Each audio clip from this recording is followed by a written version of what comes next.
Welcome to G Fun Facts Online. Today we are stepping onto the battlefield of the forest floor to uncover a biological paradox that has puzzled scientists for over a century. If you were to look down at the ground right now, you are standing on top of an empire. But the rulers of this empire are not what evolutionary logic suggests they should be. For over 140 million years, the Earth has been the stage for a ruthless experiment in survival. On one side, we have the Knights of the Undergrowth. These are large, heavily armored, solitary hunters, equipped with terrifying mandibles and thick, impenetrable exoskeletons. On the other side, we have the Legions. These are frail, soft-bodied, diminutive creatures that, individually, would perish in seconds. Logic dictates that the strong should survive. The heavy armor and the crushing jaws should be the winning combination. Yet, if you survey the terrestrial ecosystem, the Knights are rare. They hide in small, isolated pockets of the world. The Legions, however, are everywhere. They cover every continent. They consume more biomass than all vertebrates combined, and they effectively rule the planet. Recent groundbreaking research from the Okinawa Institute of Science and Technology and the University of Cambridge has finally illuminated the mathematical precision behind this paradox. It is a concept known as the Colonial Calculation. This is the story of an evolutionary turning point where ant species made a critical trade-off, sacrificing the strength of the individual for the overwhelming power of the superorganism. We are going to explore how ants stripped away their armor to conquer the world. To understand this, we have to look at the biological budget. We need to understand the high cost of being indestructible. In the insect world, strength is physical, and it is defined by the exoskeleton, specifically the cuticle. This rigid outer shell serves as both skeleton and shield. It anchors muscles, allowing for leverage and lifting power, and it protects soft internal organs from drying out or being punctured by enemies. For a long time, biologists assumed that a thicker cuticle was always better. Why wouldn't an organism want more armor? The answer lies in the soil, and specifically in one element: nitrogen. Building a thick, durable exoskeleton requires complex polymers interwoven with chitin and proteins. These proteins are nitrogen-heavy. In nature, nitrogen is a limiting factor. It is a currency that is often scarce and difficult to harvest. For a developing colony, every microgram of nitrogen harvested by foragers is a precious coin that must be spent wisely. The research shows that the heavy armor of primitive ants is incredibly expensive. To build a worker with a cuticle that makes up 35% of its body mass requires a massive upfront investment of food. It takes time, energy, and, most crucially, rare nutrients to forge these biological tanks. Consequently, colonies that invest in high-quality workers hit a hard ceiling. They simply cannot afford to produce many of them. A colony of Dinopanera, the giant Amazonian ants, might only number a few dozen individuals because each one is a nutritional masterpiece.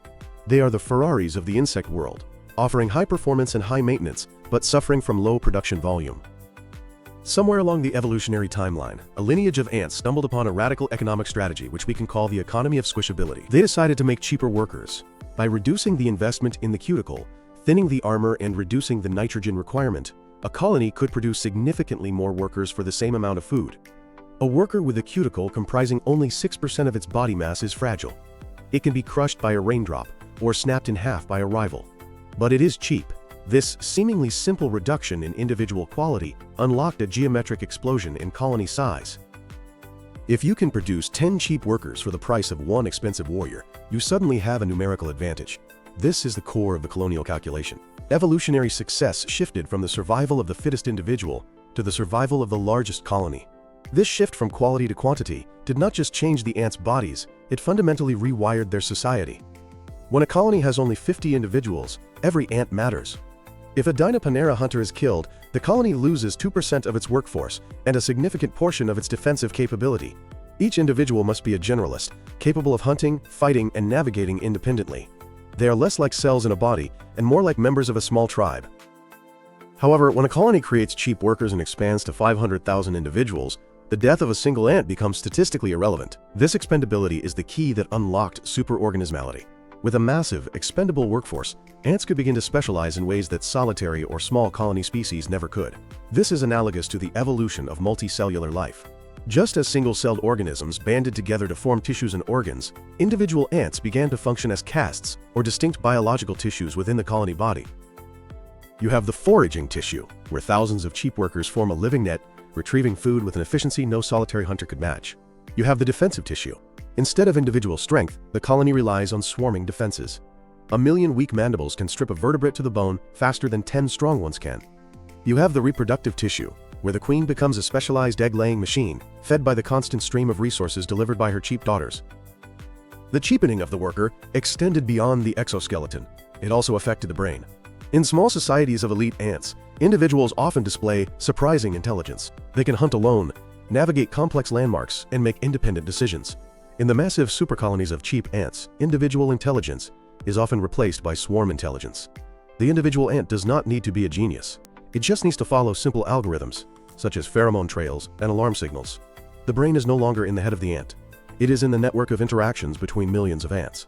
This allowed the individual ant to become biologically simpler, even as the colony became socially complex. To see the colonial calculation in reverse, we look to the Ponerinae subfamily. These are often considered primitive ants, retaining many traits of their wasp ancestors. Visually, these ants are formidable.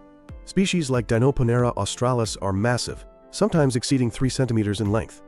They have powerful stings, thick exoskeletons, and distinct individual behaviors. Their colonies are tiny, often fewer than 100 individuals. There is often high conflict within the colony.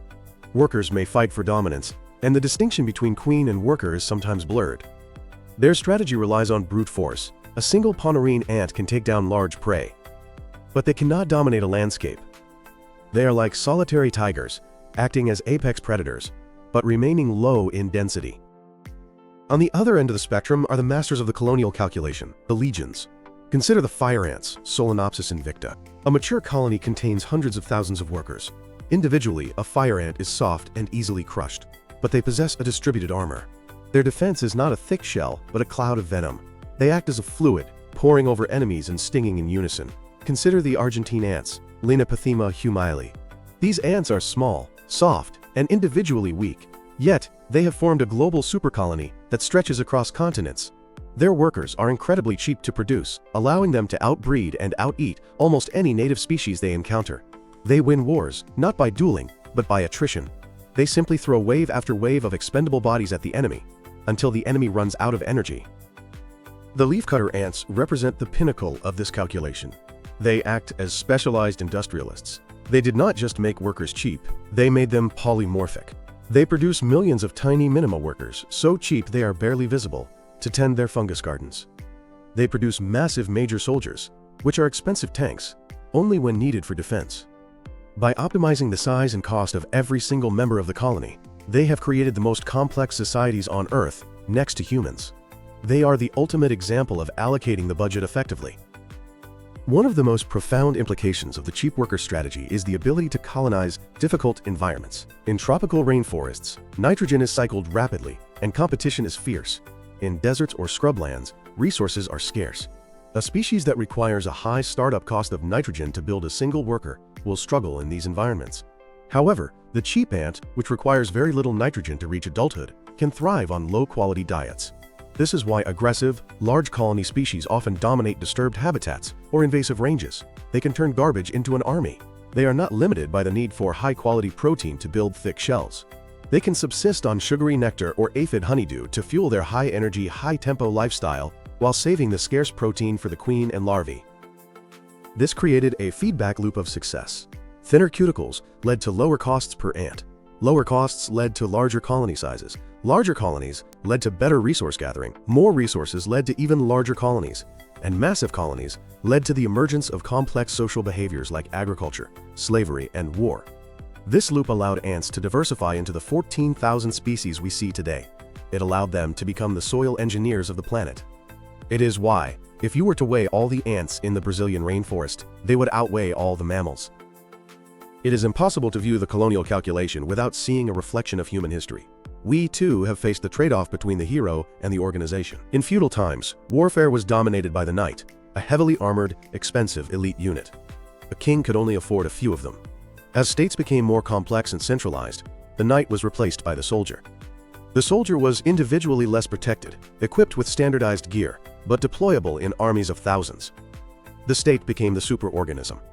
In our economies, we moved from the master craftsman creating one high-quality item at a time to the assembly line creating millions of adequate items cheaply. The logic of the colonial calculation, scaling through efficiency and cost reduction, is the logic of civilization itself. So the next time you brush a tiny, fragile ant off your picnic table, do not mistake its weakness for failure.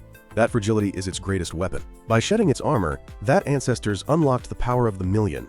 They realized that in the grand calculus of survival, the individual is nothing, but the colony is everything. The ant sacrificed its strength to become the strongest creature on Earth. The colonial calculation was not a surrender, it was a purchase. And the ants bought the world.